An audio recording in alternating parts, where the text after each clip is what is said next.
बहुत से मुस्लिमों के लिए मक्का में हज करने का सपना सिर्फ एक यात्रा नहीं बल्कि एक गहरी स्पिरिचुअल जर्नी होती है। ये एक ऐसा ख्वाब है जिसमें इंसान अपने रब के करीब जाने की तमन्ना रखता है और अपनी पूरी जिंदगी की मेहनत, दुआ और उम्मीदें इस एक सफर में समेट देता है। हज इस्लाम के 5 पिलर्स में से एक है और हर मुसलमान की दिली ख्वाहिश होती है कि वो अपनी जिंदगी में एक बार ये फर्ज पूरा करे। ये सिर्फ एक धार्मिक कर्तव्य नहीं बल्कि एक कम्युनिटी का हिस्सा बनने और अपने ईमान को मजबूत करने का जरिया भी है। आजकल ज्यादातर लोग हवाई जहाज से मक्का जाते हैं, जिससे सफर आसान और तेज हो गया है। लेकिन सदियों पहले जब टेक्नोलॉजी नहीं थी, तब हजारों किलोमीटर का ये सफर लोग पैदल, ऊंटों या घोड़ों पर तय करते थे। उन दिनों का सफर महीनों, कभी कभी सालों तक चलता था। वो आइडिया कि कोई इंसान अपने घर से मक्का तक पैदल चले, आज भी लोगों को ऑ और लॉन्गिंग से भर देता है। ये सिर्फ एक फिजिकल चैलेंज नहीं बल्कि एक इमोशनल और स्पिरिचुअल टेस्ट भी है। सोचिए, इंडिया में अपने घर से निकलना सिर्फ फेथ और डिटर्मिनेशन के भरोसे और हर दिन नए चैलेंजेस का सामना करना। रास्ते में मौसम, भूख, प्यास और अनजान रास्तों की मुश्किलें, सब कुछ सिर्फ एक मकसद के लिए झेलना, जहां हर कदम एक तरह की वर्शिप हो और हर थकान एक दुआ बन जाए। ये सफर इंसान को खुद से, अपने रब से और अपनी हिम्मत से मिलवाता है। पर क्या आज किसी आम इंसान के लिए इंडिया से मक्का तक हज के लिए पैदल चलना सच में पॉसिबल है? क्या ये सफर अब भी उतना ही रोमांचक, उतना ही मुश्किल और उतना ही रिवॉर्डिंग है? चलिए इस सपने के पीछे की सच्चाई को एक्सप्लोर करते हैं। इसमें क्या लगता है, क्या चैलेंजेस हैं और क्या ये मुमकिन भी है? इस सफर की हकीकत, इसकी मुश्किलें और इसकी खूबसूरती सब कुछ जानेंगे, ताकि आप भी महसूस कर सकें उस जुनून को जो सदियों से लोगों को मक्का की ओर खींचता आया है। टेक्निकली हाँ, आप इंडिया से सऊदी अरब तक हज के लिए पैदल चल सकते हैं और इतिहास में कई बार ऐसा हुआ भी है। पुराने जमाने में जब ट्रांसपोर्ट के इतने साधन नहीं थे, लोग महीनों तक पैदल या ऊंटों पर सफर करके मक्का पहुंचते थे। आज भी कुछ लोग इस तरह की यात्रा करने का सपना देखते हैं, लेकिन अब ये पहले से कहीं ज्यादा मुश्किल हो गया है। लेकिन इसमें बहुत बड़ी बड़ी मुश्किलें हैं। सबसे पहली चुनौती है लंबा और थकाऊ सफर। आपको हजारों किलोमीटर पैदल चलना पड़ेगा। अलग अलग मौसम, गर्मी, बारिश और कई बार रेगिस्तान जैसी मुश्किल जगहों से गुजरना पड़ेगा। रास्ते में खाने पीने और रहने की भी दिक्कतें होंगी। इस जर्नी का मतलब है कई इंटरनेशनल बॉर्डर्स क्रॉस करना और हर देश के अपने अलग नियम होते हैं।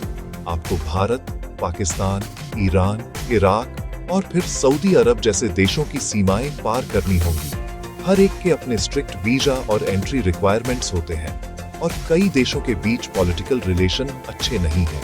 वीजा मिलना, डॉक्यूमेंटेशन पूरा करना और हर बॉर्डर पर सिक्योरिटी क्लियरेंस लेना बहुत ही टफ हो सकता है, खासकर पैदल चलने वालों के लिए। ज्यादातर बॉर्डर क्रॉसिंग्स गाड़ियों या बसों के लिए बनी होती हैं, पैदल यात्रियों के लिए नहीं। कई बार आपको घंटों या दिनों तक इंतजार करना पड़ सकता है।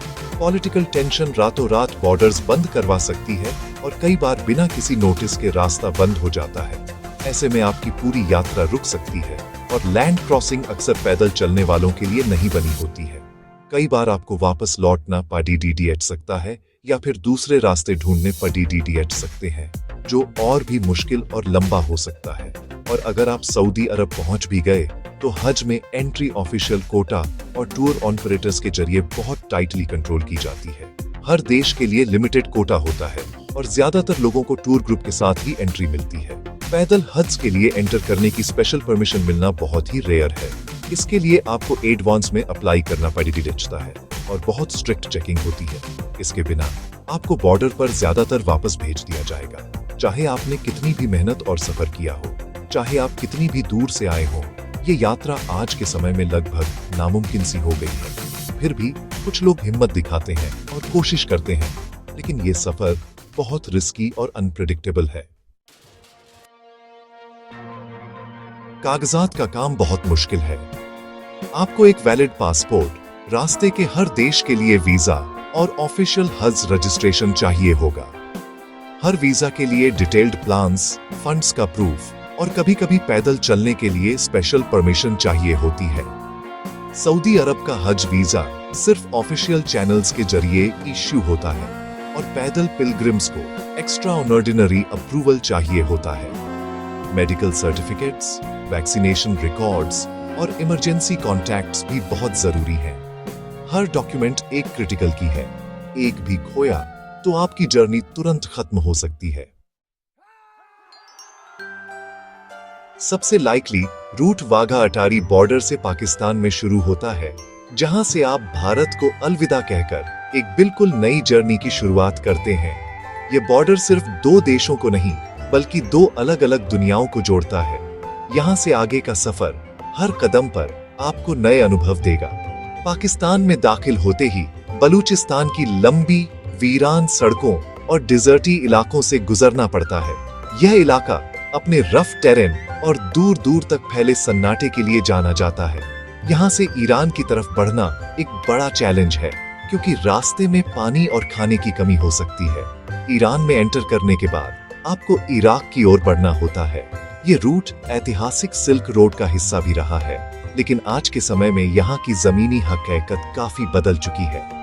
बॉर्डर क्रॉसिंग्स पर सिक्योरिटी चेक्स और डॉक्यूमेंटेशन की सख्ती आपको हर बार महसूस होगी। हर सेगमेंट में यूनिक चैलेंजेस होते हैं। रेगिस्तान की तपती धूप, सिक्योरिटी रिस्क और अनप्रेडिक्टेबल बॉर्डर पॉलिसीज। कई बार आपको घंटों या यहाँ तक कि दिनों तक बॉर्डर पर रुकना पड़ सकता है। हर देश की अपनी अलग पॉलिसी और नियम होते हैं, जिनका ध्यान रखना बेहद जरूरी है। ईरान और इराक के स्ट्रेचेज बेहद लंबे और थकाऊ होते हैं। यहाँ की सड़कों पर कई किलोमीटर तक कोई इंसान या बस्ती नहीं दिखती। आपको अपने खाने पीने और आराम की पूरी तैयारी करनी होगी, क्योंकि यहाँ छोटी सी गलती भी बड़ी परेशानी बन सकती है। इन इलाकों में कभी-कभी राजनीतिक अस्थिरता और मिलिट्री प्रेजेंस भी देखने को मिलती है। ऐसे माहौल में ट्रैवल करना रिस्की हो सकता है, इसलिए हर कदम सोच समझकर रखना पड़ता है। एक बार जब आप सऊदी अरब में एंटर कर जाते हैं, तो एक नया चैप्टर शुरू होता है। यहाँ के बॉर्डर पोस्ट्स पर भी कड़ी जांच होती है और आपको अपने डॉक्यूमेंट्स हमेशा तैयार रखने होते हैं। सऊदी अरब में मक्का पहुंचने से पहले आपको 1000 किलोमीटर से ज्यादा का डिजर्टी सफर तय करना होगा। यह रास्ता बेहद चुनौतीपूर्ण है। दिन में तेज धूप, रात में ठंड और चारों तरफ सिर्फ रेत ही रेत। यह सिर्फ मैप पर एक लाइन नहीं है, यह दुनिया के कुछ सबसे कठोर एनवायरनमेंट से होकर गुजरने वाला रास्ता है। यहाँ मौसम कभी भी बदल सकता है और आपको हर हालात के लिए तैयार रहना पड़ता है। आपको मेन हाईवेज पर ही चलना होगा, क्योंकि साइड रोड्स या ऑफ रोड ट्रैक्स अक्सर सेफ नहीं होते। ट्रैफिक, मौसम और सिक्योरिटी तीनों का ध्यान रखना जरूरी है। हर स्टॉप को प्लान करना होगा, कहाँ रुकना है, कहाँ खाना है और कहाँ आराम करना है। बिना प्लानिंग के आगे बढ़ना यहाँ रिस्की हो सकता है। लोकल अथॉरिटीज के साथ टच में रहना भी जरूरी है, ताकि किसी इमरजेंसी में आपको मदद मिल सके। कई बार आपको परमिशन या गाइडेंस की भी जरूरत पड़ सकती है। स्पॉन्टेनिटी डेंजरस है, सेफ्टी और प्लानिंग ही सब कुछ है। हर डिसीजन सोच समझकर लेना पड़ता है, क्योंकि यहाँ छोटी सी लापरवाही भी बड़ी मुसीबत बन सकती है। हर दिन की वॉक को बहुत ध्यान से मैप करना होगा, ताकि आप सही टाइम पर सही जगह पहुंच सकें और सफर को सेफ बना सकें। ये जर्नी सिर्फ फिजिकल नहीं, मेंटल स्ट्रेंथ का भी टेस्ट है।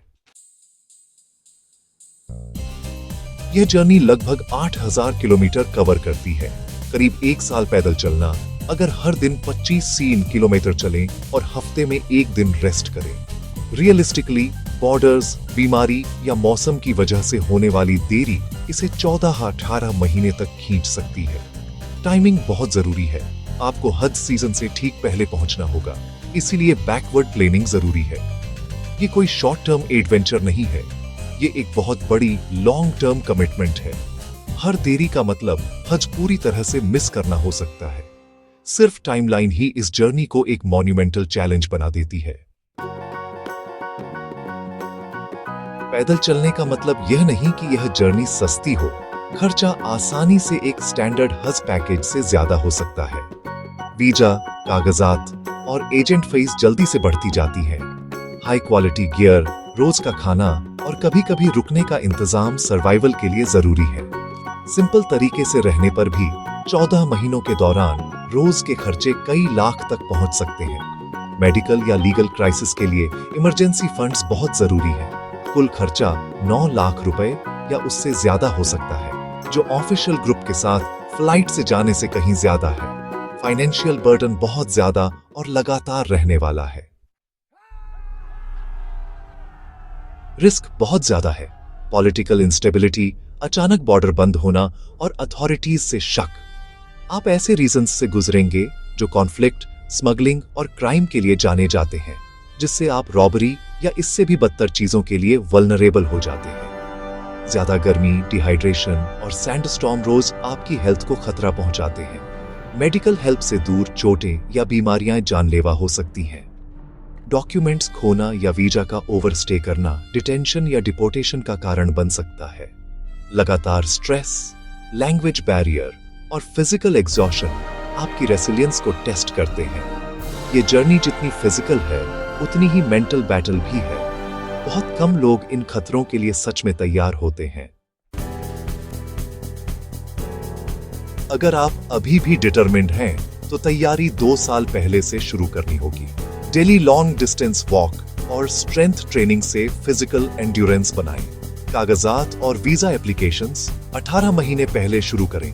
देरी और सेटबैक्स की उम्मीद करें।